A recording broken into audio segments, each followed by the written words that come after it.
મારી પ્રેક્ટિસમાં હું દરરોજ 30 કરતાં વધારે અલ્ઝાઇમર અને ડેમેન્શિયા જેવી બીમારીના દર્દીને જોતો હોઉં છું. આ દર્દીઓને એક એવા વાતાવરણની જરૂર હોય કે જે યાદશક્તિ, પોતાની સેફટી અને રોજિંદા જીવનની શૈલીને જાળવી શકે. કાર્ડજી કેર, જે ગુજરાતના વડોદરામાં આપણા દેશનું એક premium advance rehabilitation care centre છે, જ્યાં એક સુંદર વ્યવસ્થા કરેલી છે. એમાં આરામદાયક રૂમ્સ, વિશાળ અને અદ્યતન સાધનોથી સમૃદ્ધ થેરાપી સેન્ટર પણ છે. સાથે ન્યુટ્રિશન અને ફ્રેશ ફૂડ મળી રહે એવી વ્યવસ્થા તો કરી છે.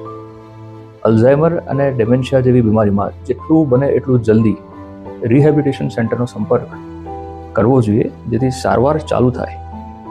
આ સારવારમાં psychiatrist, psychologist, physician, care attendant, nurses, dietitian આ બધી જ સ્પેશિયાલિસ્ટના મેમ્બર્સ ઉપલબ્ધ હોય છે.